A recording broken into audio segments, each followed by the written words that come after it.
Ingin tambah ilmu dan wawasan Islam meskipun di rumah aja? Yuk like dan follow fanpage terbaru Buya Yahya Official.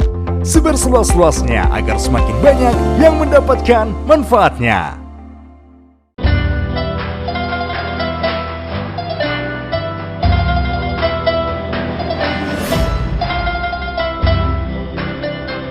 Assalamualaikum warahmatullahi wabarakatuh. Assalamualaikum. Buya, semoga senantiasa sehat walafiat, dimudahkan urusan dakwahnya, amin ya rabbal alamin. Maaf Buya, mau bertanya, akhir-akhir ini saya baca di media sosial sedang ramai memperbincangkan penyanyi wanita grup musik Islami yang dikatakan selingkuh dengan salah satu personil grup penyanyi tersebut hingga 2 tahun. Ada yang mengatakan sudah menikah sirri, bahkan ada yang mengatakan sudah melakukan hubungan di luar nikah. Akhirnya netizen pun mengecam penyanyi tersebut dengan menjulukinya sebagai pelakor, sebagai orang berkerudung penyanyi Islami, tapi melakukan hal yang keji. Karena hal ini banyak orang yang menghujat dan mengecamnya di media sosial. Bahkan ada istri seorang ustadz pun ikut-ikutan menjadikannya sebagai bahan olokan. Yang ingin saya tanyakan Buya, apakah jika seseorang menikah sirri disebut selingkuh, yang disebut pelakor itu seperti apa Buya? Bagaimana hukum orang-orang yang menghujat dan mengomentari aib ini hingga tentunya menjadikan semakin tersebar? Terima kasih Buya. Baik, yang pertama nasihat untuk semuanya.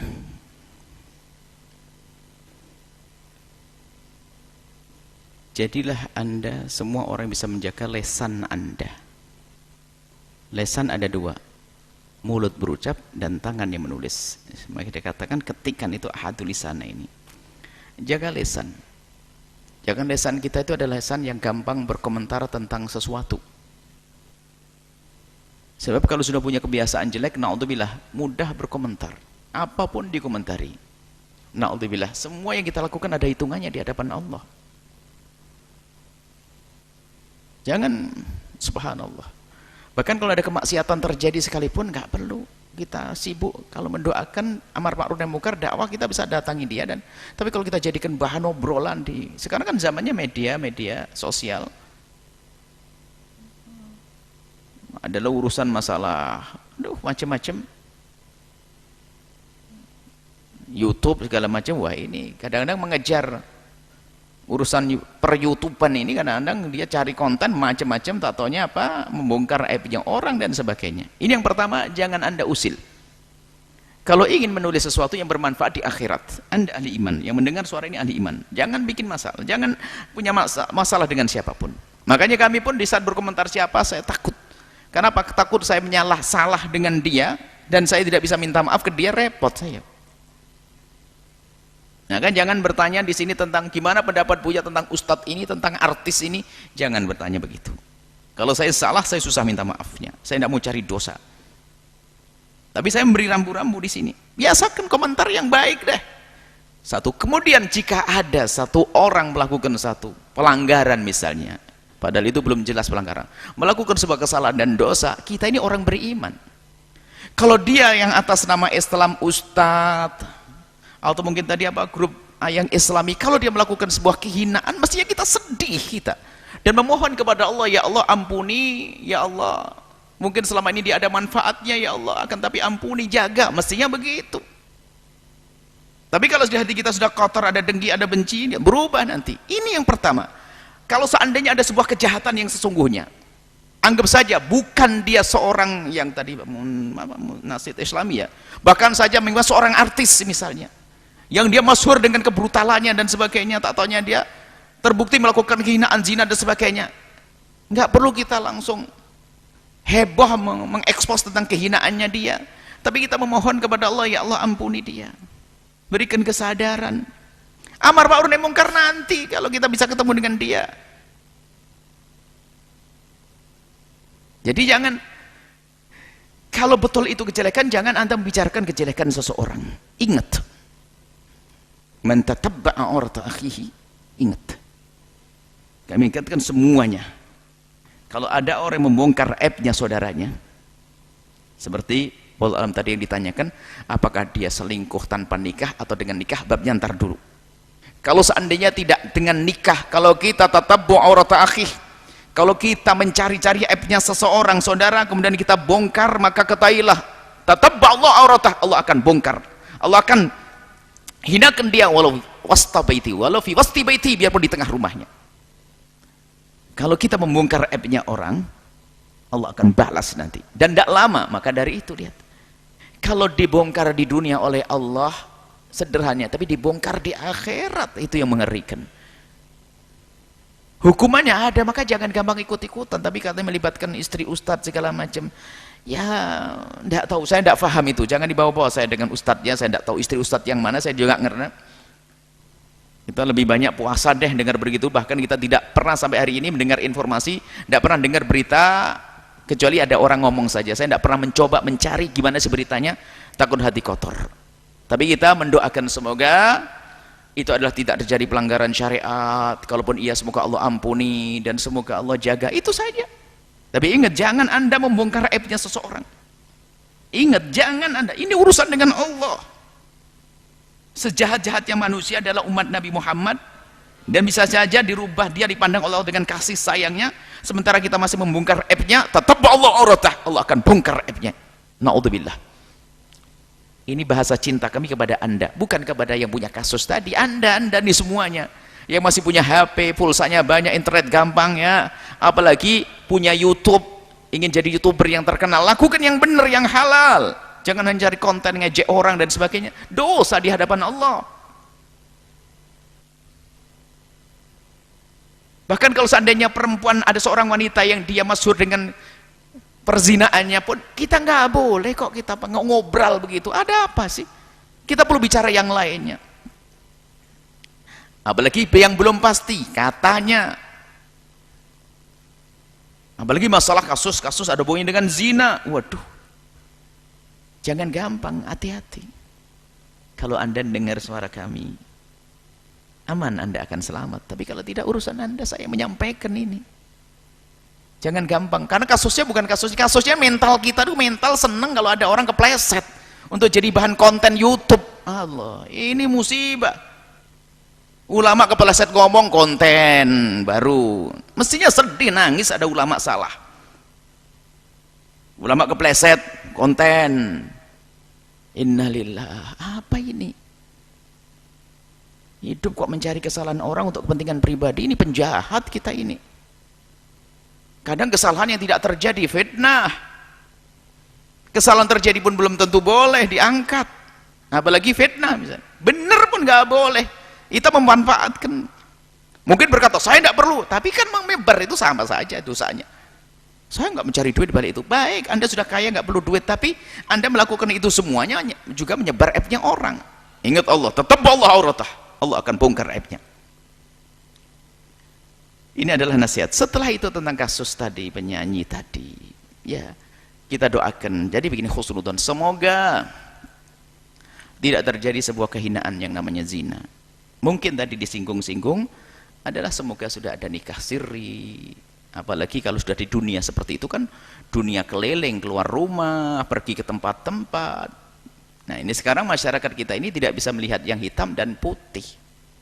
Kalau ada seseorang takut melakukan yang haram kemudian melakukan nikah, biarpun dengan nikah siri, asalkan benar-benar dia bukan main-main karena rasa takut kepada Allah, diperkenankan kok, daripada masuk wilayah haram. Permasalahannya kan begitu. Apalagi dunia bebas, dunia keliling misalnya, mungkin harus pergi ke sana kemari, maka lalu dia dengan orang yang paling dekat dengannya memang bukan mahram, sehingga dia menikah biar mudah. Ini permasalahannya bukan membahas masalah poligami seharusnya dilakukan tidak. Enggak, ini demi keselamatan di hari ini. Sehingga kadang masyarakat kita, orang yang melakukan halal begini itu akan jadi hujatan, sementara na'udzubillah yang melakukan zina biasa saja. Nah, ini maka urusan yang dengan yang bersangkutan, wallahu alam, kita husnudzon. Saya tidak tahu dan saya tidak mau salah dalam hal ini. Husnudzon, semoga, namanya akad kan bisa di mana-mana, akad nikah. Semoga sudah ada akad nikah. Artinya bukan terjadi sebuah kehinaan. Dan adapun mungkin masalah ini adalah kurang etis, kurang baik dalam pernikahan yang normal, itu adalah babnya beda. Yang jelas tidak masuk wilayah zina, haramnya bepergian. Kemudian ini sebuah kebaikan dari sisi ini. Kalau bandingkan adalah bandingkan dengan jika ada orang laki perempuan bukan apa-apanya hidup di hotel bersama pergi-pergi. Ini yang seharusnya akan menjadikan yang dianggap tidak baik ya ini. Kalau dengan akad sirri misalnya nikah, ya ini adalah apalagi dengan profesi seperti itu. Profesi yang Masya Allah barangkali itu termasuk bagian iman kita, husnudon kita kepada orang-orang seperti itu. Dan mungkin tidak hanya dia saja, mungkin banyak di kalangan artis-artis juga banyak yang masih single itu, akan tapi dia nikah siri dengan siapa yang mendampinginya ke sana, mungkin asistennya, mungkin sekali karena dia orang punya iman, takut melakukan keharaman biar mudah. Hal yang demikian ini, akan tapi ingat bahwasanya kalaupun nikah siri maka harus dengan tujuan yang sesungguhnya, bukan main-main. Artinya kalau terjadi apa-apa kehamilan, nah, ya memang dipercaya sebagai harus dilanjutkan. Artinya kalau mau dilanjutkan, dilanjutkan secara benar dan baik, bukan sekedar hanya untuk main-main, pindah sana pindah sini. Naudzubillah, bukan begitu. Punya tujuan untuk kemuliaan, yaitu menghindar dari keharaman. Kemudian masalah pelakor, itu kan istilah saja perebut lakinya orang karena nikah. Cuman masyarakat kita kan masyarakat beda. Jadi kalau dengan zina malah bukan pelakor nanti, kan aneh. Jadi kalau dengan zina misalnya ada seorang laki-laki zina dengan perempuan, ketemu sehari zina, bayar pergi bukan pelakor. Ini zina lebih gede seharusnya dosanya. Tapi kalau nikah kadang istilah selingkuh itu kadang-kadang selingkuh itu pernikahan dianggap selingkuh. Ini bab nasihat ajar kawin poligami, babnya terakhir nanti disebut. Ini adalah masalah kehalalan ya. Kehalalan, masalah sebuah kejadian ini. Kita bukan masalah poligami, nanti kita pungkasi dengan masalah poligami. Jadi kalau sudah namanya pernikahan bukan selingkuh, karena selingkuh itu sudah maknanya adalah perzinaan dan sebagainya.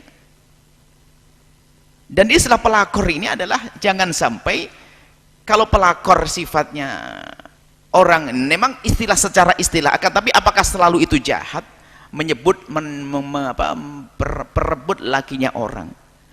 Kalau itu pernikahan yang sah, sesuatu itu adalah syariat, pernikahan yang sah.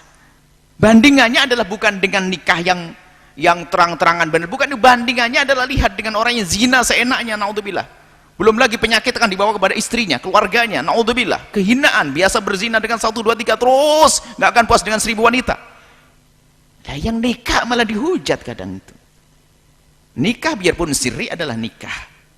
Sesuai syarat-syaratnya, ada 2 saksi, kemudian ada wali, atau kalau tidak ada tahkim dan sebagainya adalah halal. Itu adalah suami istri seandainya berduaan. Kemudian karena mungkin ini dalam rangka menjaga, mungkin sama-sama sekolah, sama-sama menjaga, ya mungkin tidak berhubungan, yang penting itu seperti pacaran yang halal, sah-sah saja. Cuman himbauan kami adalah dalam pernikahan hendaknya harus benar.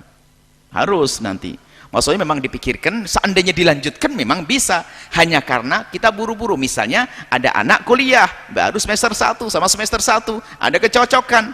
Kalau nunggu selesai kuliah berantakan, ini bisa rusak iman ini. Maka ngomong ke orang tua, nikah sambil kuliah sah, biarpun pada resepsi nikah sirri sah, nggak ada beda dengan yang tadi. Cuman bedanya karena ini sudah punya suami, kadang-kadang punya istri, jadi dipermasalahkan misalnya. Kemudian masalah poligami, ya, masalah poligami, ya poligami itu ada di dalam syariat Islam, akan tapi bukan untuk main-main. Ada saat-saat seseorang harus melakukan itu, ya misalnya tadi keharaman takut terjadi ke sana kemari, menghindar nggak bisa, dan sangat jauh lebih, nah, artinya aman demi keamanan, sehingga seorang perempuan yang melakukan seperti itu tidak akan gonta-ganti laki-laki. Tentunya harapannya adalah nikah yang benar, jadi istri yang benar, ya itu tentunya harapan yang istimewa. Cuman kan tidak semuanya bisa semacam ini, dihubungkan dengan profesinya, dengan kesibukannya, dengan keadaannya. Artinya yuk kita prasangka baik kepada siapapun. Bahkan jika kita mendengar berita tentang kehinaan terjadi kepada seseorang, biasakan terenyuh hati kita, bukan malah jadikan bahan ejekan. Kok seolah-olah kita ini sudah jadi malaikat, nggak bisa kepleset seperti dia. Ingat omongan kami, kok seolah-olah kita sudah menjadi malaikat yang nggak bisa kepleset seperti seseorang yang melakukan kesalahan. Hati-hati. Imam Ghazali sangat hati-hati, jangan menghinakan seseorang, bisa saja kita seperti dia nanti. Oh, kita sama punya syahwat seperti dia. Nah itu hati-hati. Adapun masalah kasus yang terjadi, wallahu alam, saya lepas dari ini semua. Ini nasihat secara umum buat saudara-saudaraku yang sangat aku cintai agar tidak masuk wilayah kehinaan. Jadi kalau memang akad nikah sirri itu adalah sesuai dengan syaratnya, adalah halal secara syariat. Akan tapi kami himbau, kalau wanita menikah itu ya kalau memang orang sudah pasti yakin ya sudahlah, nikah yang beneran.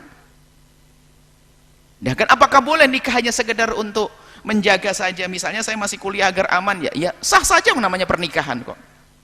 Sekarang perbandingan kita dari pacaran yang liar. Misalnya tadi kuliah semester 1 mau nikah sirri saja hanya biar saya aman karena saya sering bareng naik motor mobil, ya sah-sah saja kok. Kalau kejadian beneran gimana? Ya lanjutin beneran, hamil ya halal sudah. Cuman kan permasalahannya kan lihat kasus keadaan begini. Tapi kalau kasusnya siap nikah semua resepsi, ya langsung saja resepsi. Yang perlu kita tonjolkan di hari mudahnya orang berzina adalah bagaimana menghindar dari zina. Dan setelah itu jaga lisan kita semuanya. Baik, terlepas tidak tahu siapa penyanyi itu, ini saya tidak pernah kenal, tidak pernah punya urusan dan sebagainya. Cuman ini adalah kami membela Anda semuanya ini. Jangan sampai ada orang melakukan sebuah kesalahan, lesan Anda yang kotor dan tangan Anda yang kotor. Apalagi bukan sebuah kesalahan, Anda telah mengotori tangan Anda dengan fitnah dan dosa, dua dosa. Kalau orang itu melakukan kesalahan, jangan kotori lesan Anda dan tangan Anda dengan mengetik. Kalau itu tidak, berarti wah tambah gede lagi dosanya Anda. Itu saja kami cinta Anda kok. Yang bertanya kan Anda ini, jamaah ini. Para pendengar, para pemirsa, selamatlah Anda sudah. Adapun orang lain yang mau mendengar, alhamdulillah. Dan semoga yang mendengar ini adalah dijaga oleh Allah, lesannya dijaga oleh Allah. Jangan gampanglah kita komentar, enggak. Hari ini hari mengerikan. Semoga Allah mengampuni semuanya. Maka untuk yang bersangkutan, jika yang dilakukan adalah sebuah keharaman, semoga Allah mengampuni dan ditutup aibnya. Jika yang dilakukan dengan cara yang sudah halal, semoga yang menfitnah pun juga dijaga, diberi kesadaran. Selesai. Saya tidak tahu yang sesungguhnya, tapi kami himbau semuanya, jangan biasakan suudon kepada siapapun. Bahkan kalau kita dengar berita, sering kita mendengar berita perzinaan, kami selalu dalam hati berkata, semoga itu bukan zina, hanya nikah saja, kita tidak tahu. Itu saja. Karena zina itu hina. Rendah. Kalau sudah berani berzina sekali, mudah zina 1000 kali. Karena urusannya bukan urusan syahwatnya, urusan tidak takut kepada Allah. Syahwat di mana-mana akan muncul. Tapi rasa takut kepada Allah inilah yang penting. Allah alam bisawab.